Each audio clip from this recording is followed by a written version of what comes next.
advising clients across the country. Here he is, your host, J. Christopher Boyd. Welcome to another edition of Something More with Chris Boyd. I'm Jeff Perry. I'm an investment advisor representative with Asset Management Resources, and I have the pleasure of sitting in with Chris, who's off this week.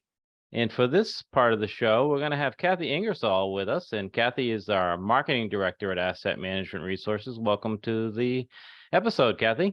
Thanks a lot, Jeff. Glad to be here. I have a few things I want to do in this part of our time together.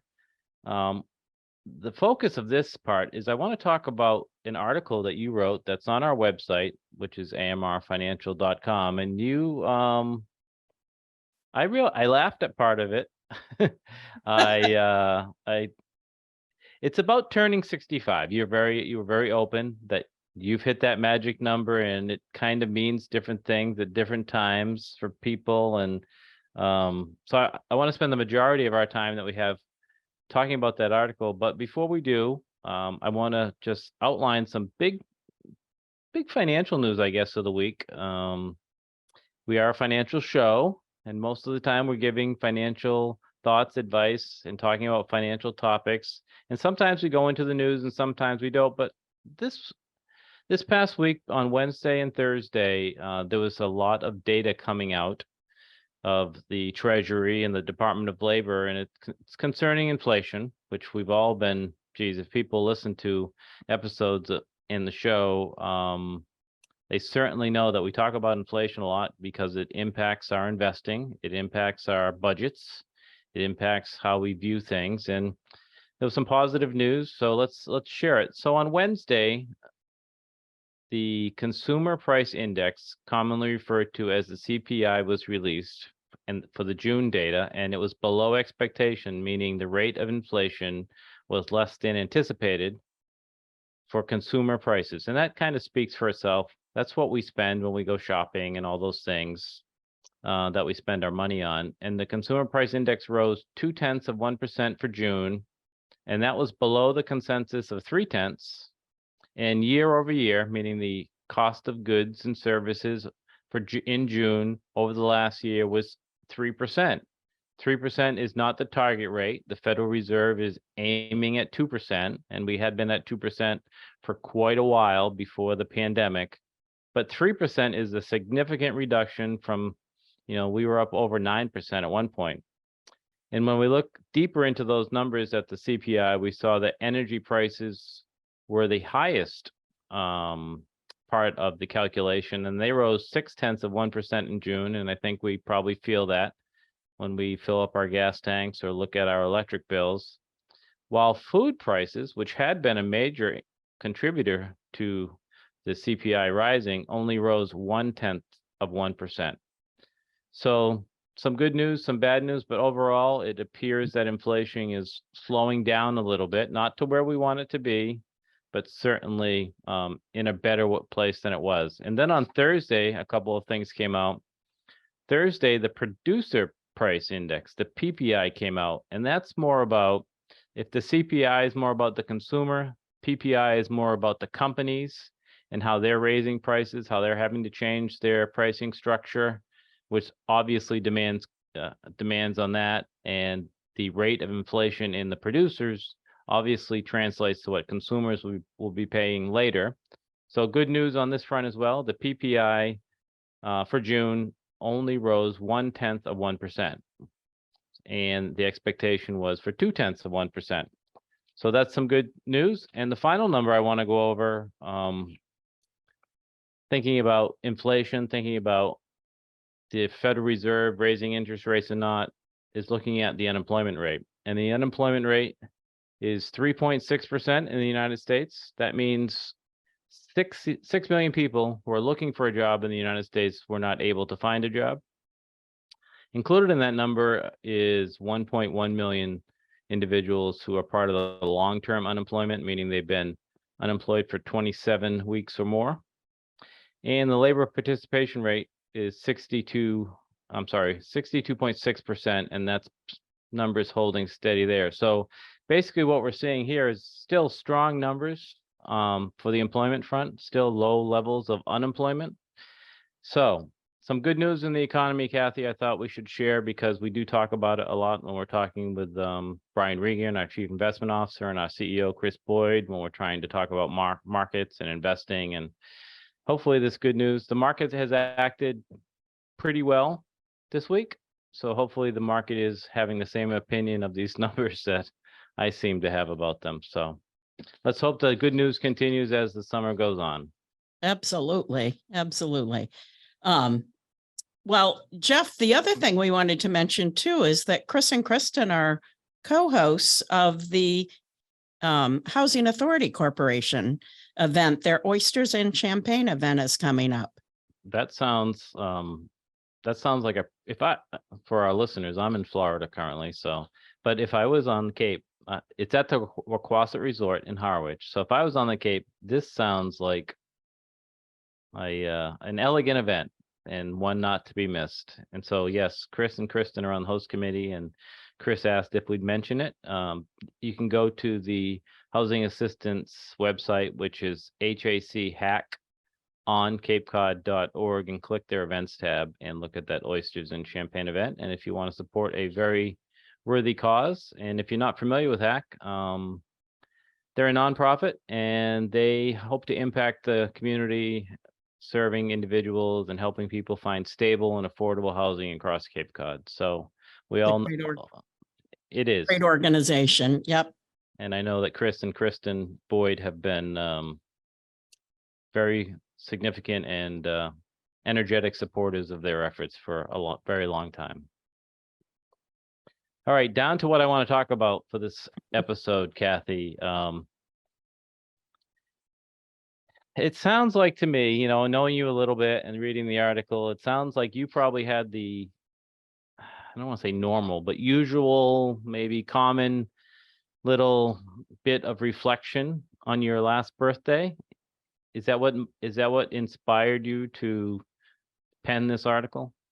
Well, somewhat, yes. But one thing I want to say, Jeff, is that, 65 is a new 40. Right?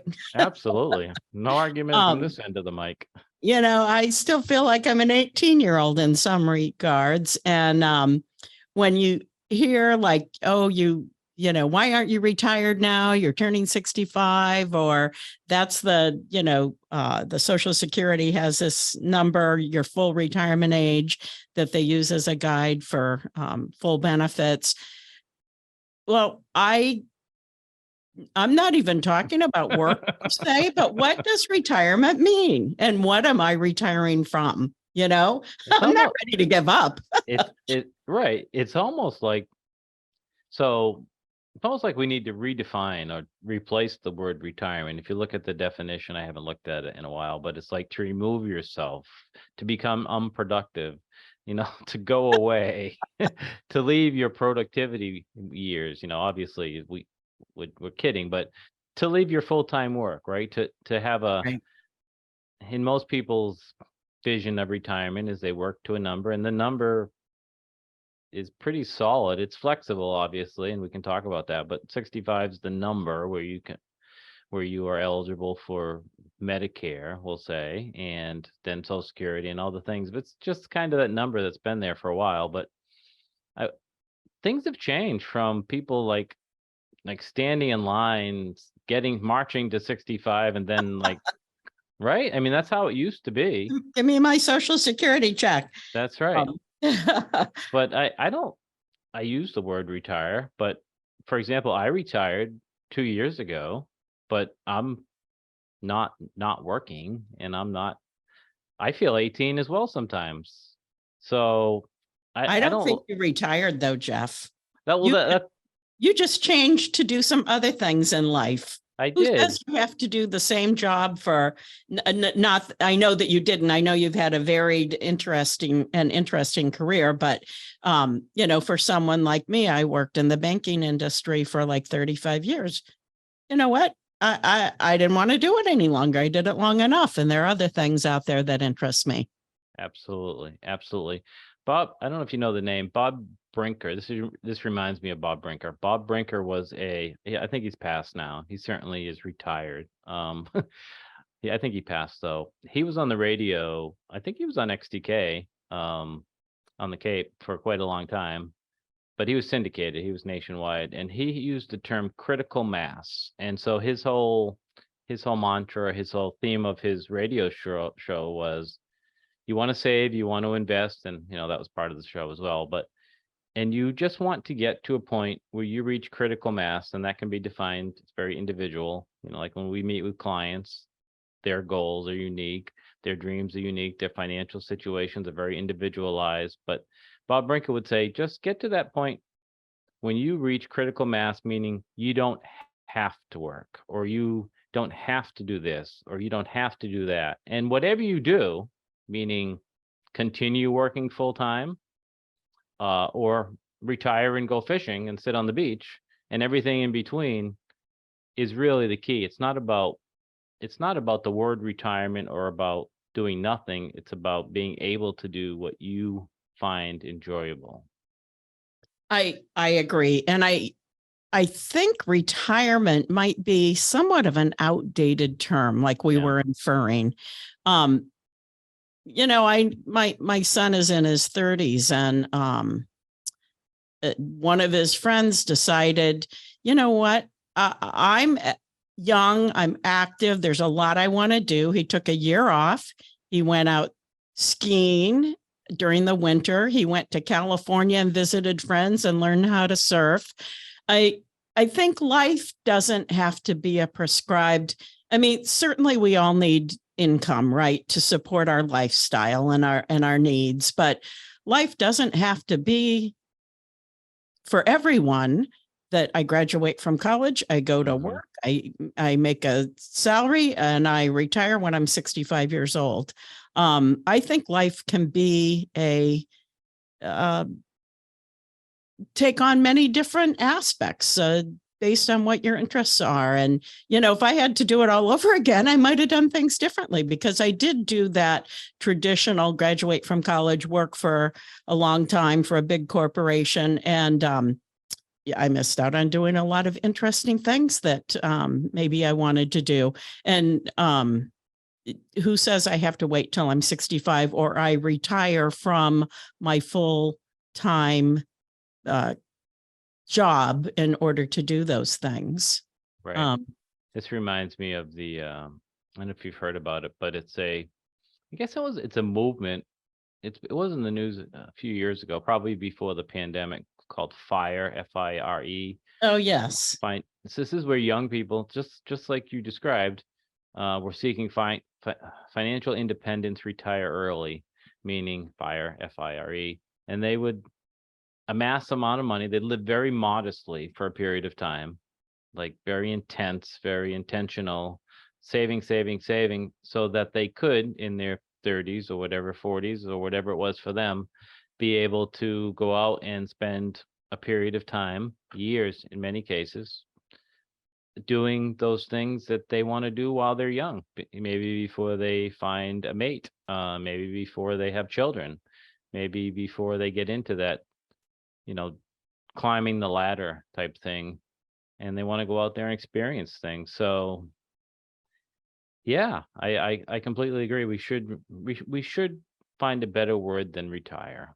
But yes, I think it's a good gauge, right? Because you have a target. Want to make sure as you get older that your finances are in order, because obviously your life expectancy, it's just the way it is shorter than it was when you were 20. You don't have as much time to prepare for a comfortable lifestyle in your older years. But those years, I had looked up some numbers. So back in 1900, the average age expectancy was 47 years old. Right. Can you imagine that? Like, that is so young, considering what most of us, that are. Yeah, it's a tragedy if the baby boomers, right? We're all older than 47. If someone dies at 47 now, it's a tragedy. It's shocking, right? Yeah.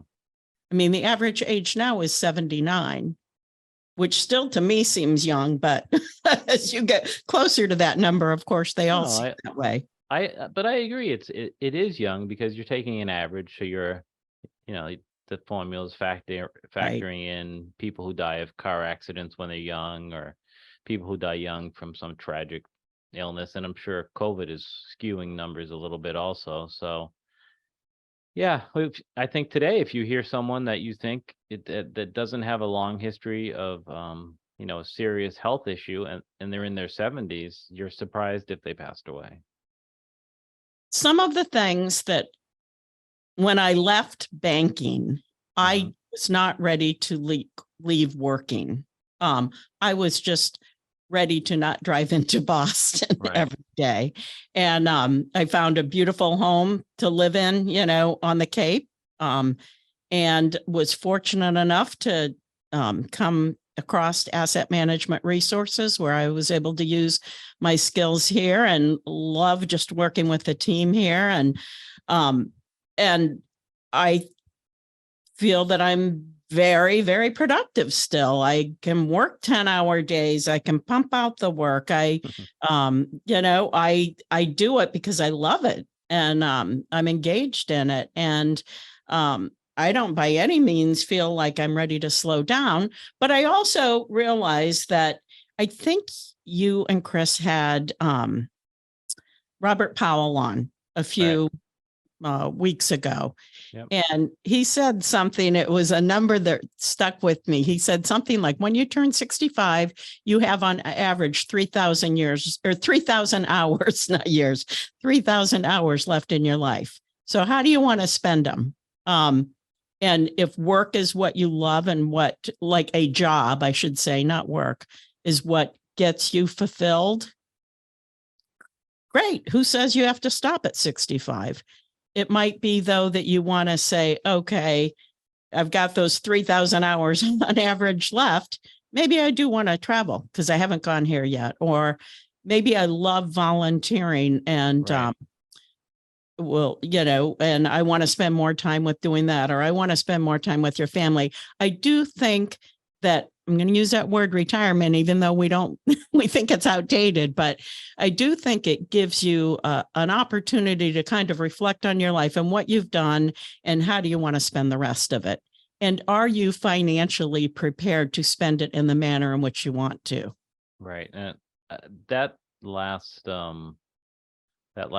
paragraph that you shared with us in the article, and if people haven't read it, it's on our website, amrfinancial.com. It's on the homepage right now. You can just go over. It's got a great picture of an older gentleman with a pair of headphones on and saying never retire. So it's easy to find on the website.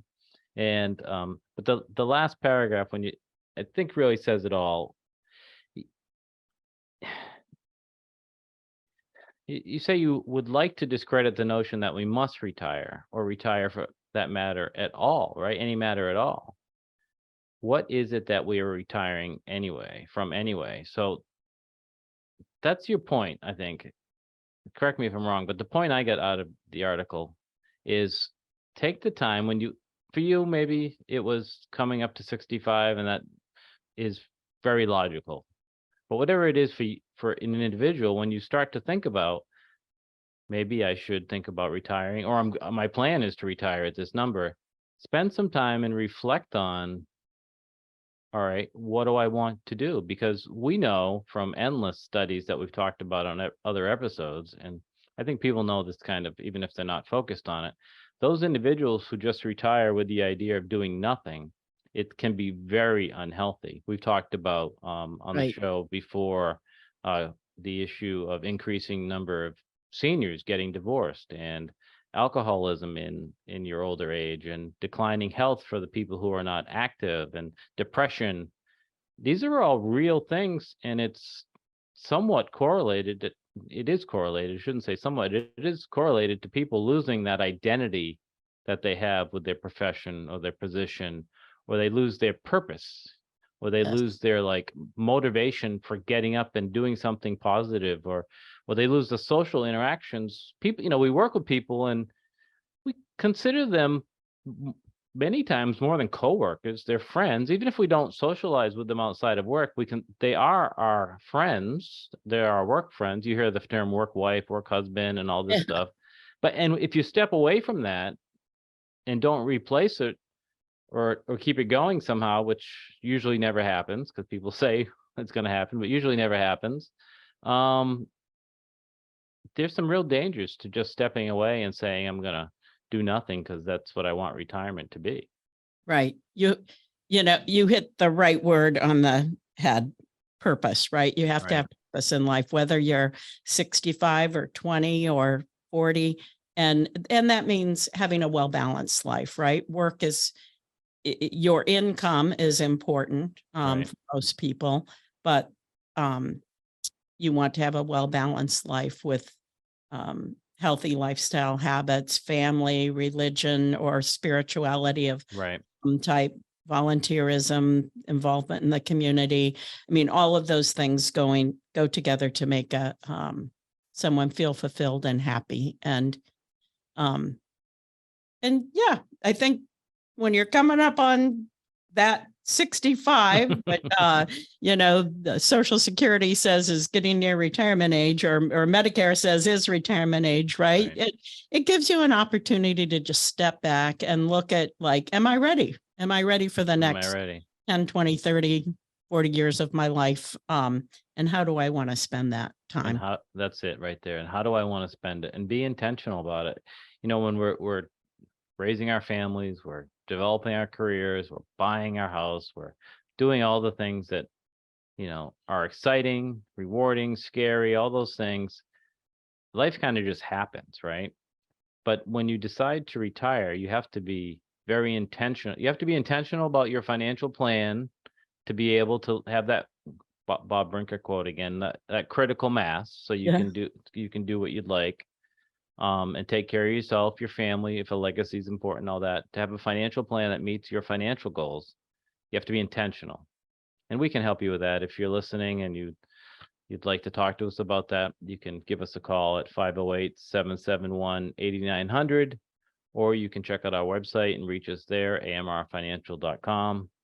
But on these other things, which we also talk about in the financial planning context, the things your article talks about and that we've been talking about during this episode, when you retire, and I'm speaking from experience now, I've been retired for 2.5 years. Those things don't come as normal and easy. Those social relationships you have to seek out because you don't have your work circles or your traditional work circles. If you want to expand your volunteer opportunities, that takes effort. They just don't come and find you, right? If you want to have a new hobby, you have to go do it. If you want to join a club or whatever you want to do, it takes more intention and purpose. So it was a great article, Cathi. I hope our readers take a look at it. Once again, it's on the homepage of amrfinancial.com. Take a look at it. If we can help you, reach out to us. And Jeff, I would say you are no way retired. You're a very active person. Thank you. But I'm doing what I want to do every day. And I'll just end this. We're running short on time for this episode. But when my wife Lisa and I were going through the process of thinking about what we wanted to do, as we were getting close to being able to financially retire, we made lists of what we wanted to do. And I made my list and Lisa made her list, and we did this separately, but we would talk about it together. And she got one thing on her list that I didn't get on mine, which is so true. She said, define the things that I don't want to do in retirement.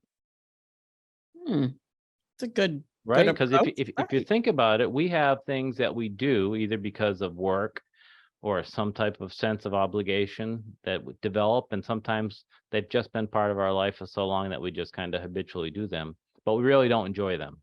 Or maybe time has run the course. So eliminating things or decreasing time doing things that you don't get joy, you don't get peace, you don't get fulfillment with, and replacing them with things that you do have purpose, you do get reward, you do get joy out of, is such an important part. So all these things were inspired by your article. So if you haven't looked at it, take a look at it. And thanks for listening to this part of the show. You're listening to Something More with Chris Boyd, Financial Talk Show. Asset Management Resources, LLC, and J. Christopher Boyd, CFP, provide investment advice on an individual basis to clients only. Proper advice depends on a complete analysis of all facts and circumstances. The information given on this program is in the nature of general financial comments and cannot be relied upon as pertaining to your specific situation. AMR, LLC cannot guarantee that using the information from this show will generate profits or ensure freedom from loss. Listeners should consult their own financial advisors or conduct their own due diligence before making any financial decisions.